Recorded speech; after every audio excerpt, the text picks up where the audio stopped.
こんにちは、まいです。今回はお部屋の模様替え Vlog です。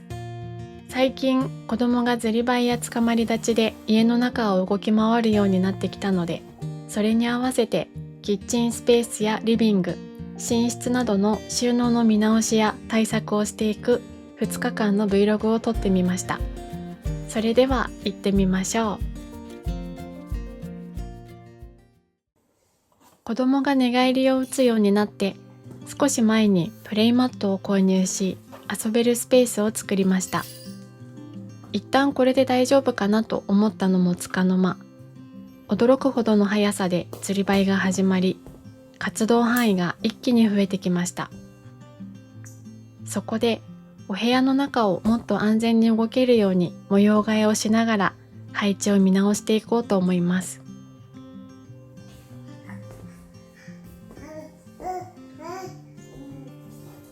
まずは寝室です。つかまり立ちも少しずつマスターしてきているため、新生児期から使っているこのベビーベッドはもう卒業しなければなりません。一番頭を悩ませたのは、どうやって家族3人と1匹で寝るかでした。ベッドサークルを設置してみんなで川の字、低床のベビーベッドへ買い替える、いろいろ悩んだ末、今まで使っていたコアラマットレスのベッドフレームを手放し、大人が寝るベッドの高さを低くすると同時に、横に子供の布団を並べることにしました。このベッドフレーム、お気に入りだったのですが、こればかりは仕方ありません。ベッドフレームを解体し、床もきれいにしていきます。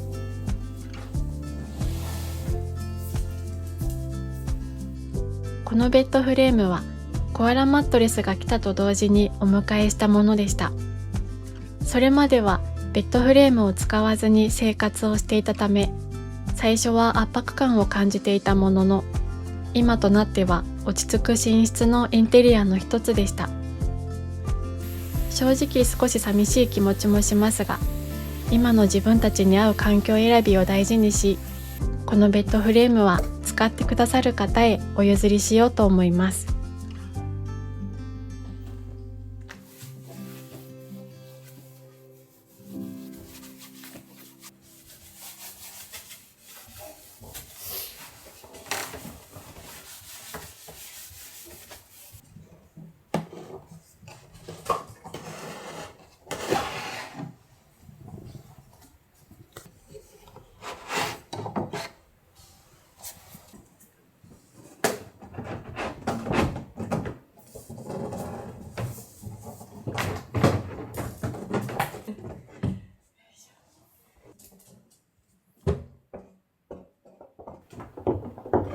大きな家具の解体は大変な作業でしたが、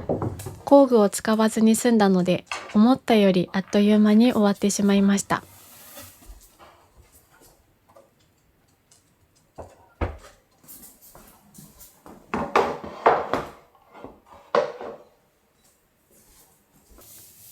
久しぶりの寝室のまっさらな床を磨いてきれいにしていきます。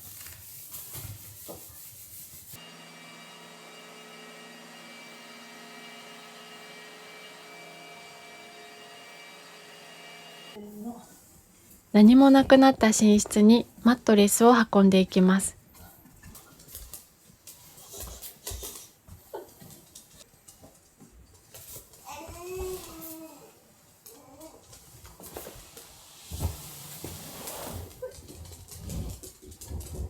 ベッドフレームがなくなってかなりシンプルな寝室になりました。ただ、マットレス直置きでやや湿気が心配です。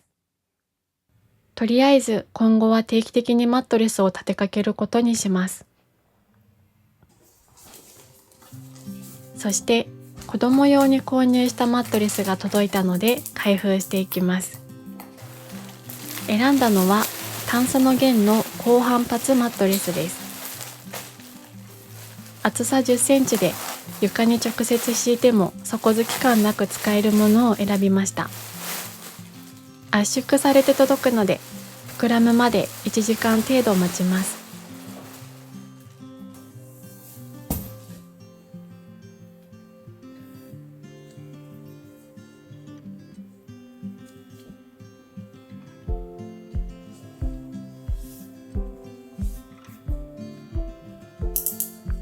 その間にシーツも開封していきます。子供に使うシーツは防水加工で自宅で乾燥機にもかけられる白熊ケアのまもるくん防水防ダニシーツを購入しました。職場でも防水シーツを使う場面が多いのですが、防水シーツというとゴワゴワして肌触りが硬いイメージがありました。しかしこのまもるくんはホテルのシーツのような肌触りでごわつきを一切感じることがなかったのに驚きました。こちらは裏側の生地で少し光沢感とシャリッとした手触りがあります。マットレスに装着する前に一度シーツを洗っておきます。乾燥機にかけられるというお手入れのしやすさがとても助かる商品です。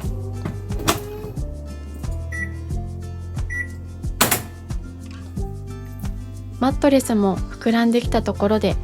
洗いたての防水シーツをかけていきたいと思います。ボックスシーツなのでめくれたりずれにくいのもありがたいです。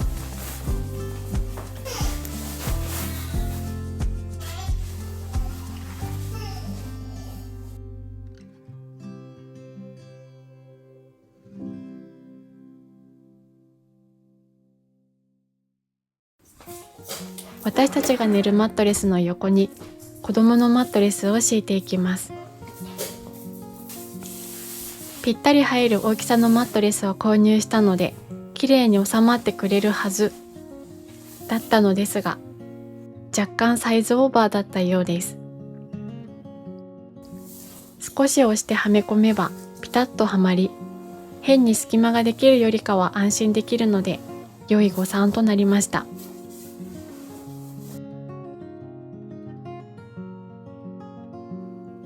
寝室はこのような感じで模様替えが終了しました。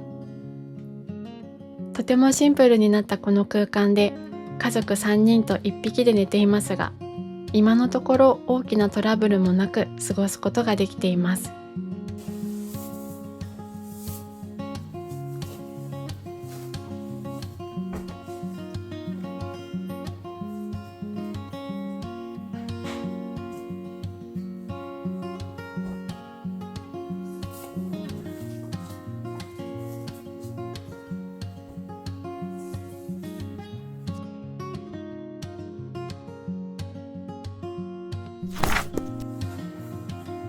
2日目はキッチンとリビングの模様替えをしていきます。釣り針が始まって手が届くものすべてを手当たり次第漁っていくため、とりあえず緊急避難としてここの収納をどうにかしたいと思います。ここには掃除用品や文房具、常備薬やサプリなども収納しているのですが、掃除用具は洗面所下に移動させまとめていこうと思います。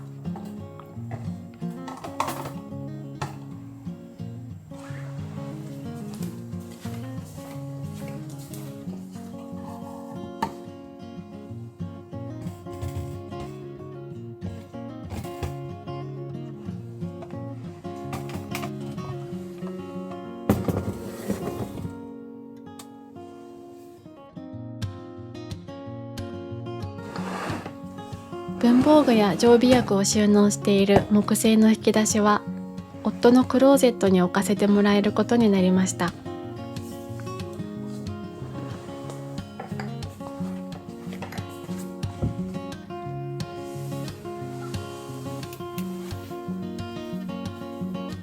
マイクロファイバークロスはとりあえず洗面所へ。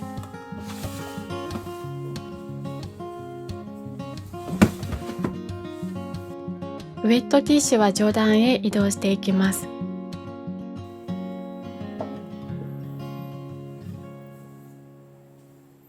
食食洗機の汚水を受けるバケツは一番上に避難。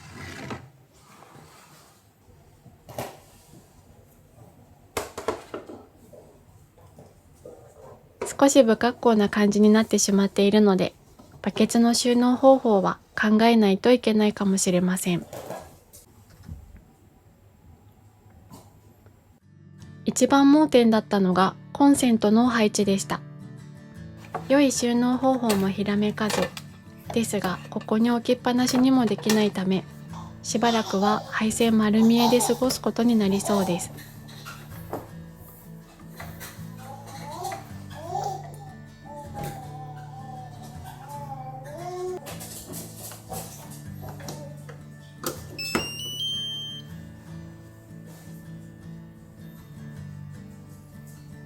そしてキッチン背面収納の一番下の板を抜いてすっきりさせたいと思います。収納がもともと少ない私の家のキッチンでは、この棚を撤去することは正直かなりハードルが高いと感じていました。当初はもう一つ収納棚を追加しようと考えていましたが、不格好ながらにも工夫次第でどうにでもなるんだなぁと改めて感じています。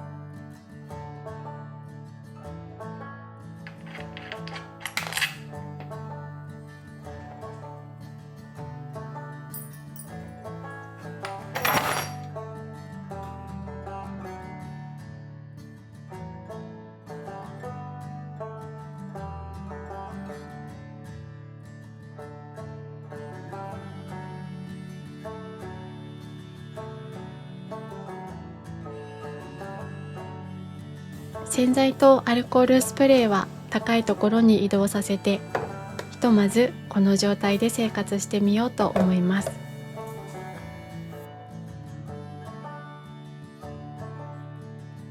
最後はリビングです。最近はこの棚にも捕まって立とうとすることも増え、ここの角がとても気になっていました。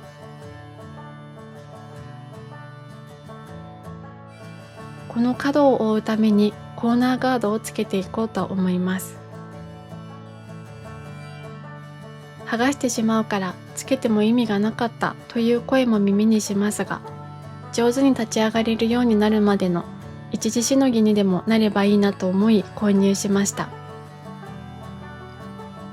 角のみを保護するタイプは子供が真っ先に剥がしてしまいそうだったので、長いタイプの方を使っていこうと思います。最近はかなりアクロバティックに転ぶようになったので、子供がよく遊ぶ場所だけでもこのように保護しておくとかなりの安心材料になります。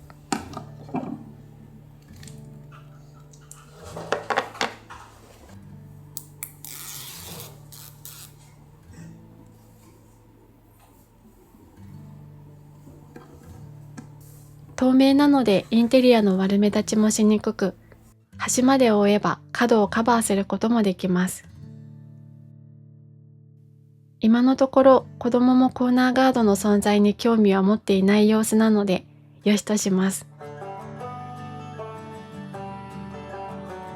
あと、コンセント問題もありますが、このお部屋はペット可の物件だったからか、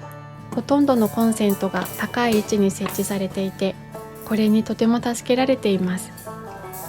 コードを垂れ流しの状態にすると手が届いてしまうのですが、少しまとめてあげればここは完璧です。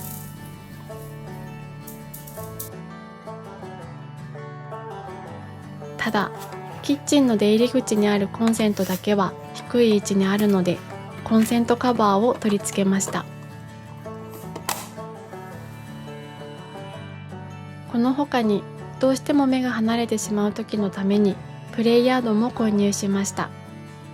お昼寝もできるようにとマットも揃えましたが、ここで寝たことはありません。はい、以上がお部屋の模様替え Vlog でした。まだまだ課題が残る場所もありますが、また少しずつ改善していければいいなと思っています。この動画が面白かったよ、参考になったよと思っていただけたら、グッドボタン、チャンネル登録、コメントいただけると嬉しいです。最後までご視聴いただきありがとうございました。また次の動画でお会いしましょう。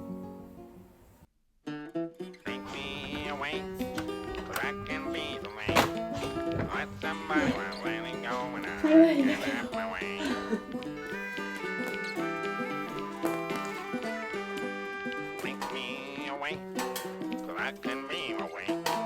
You're up somebody and letting go. You gotta let them away.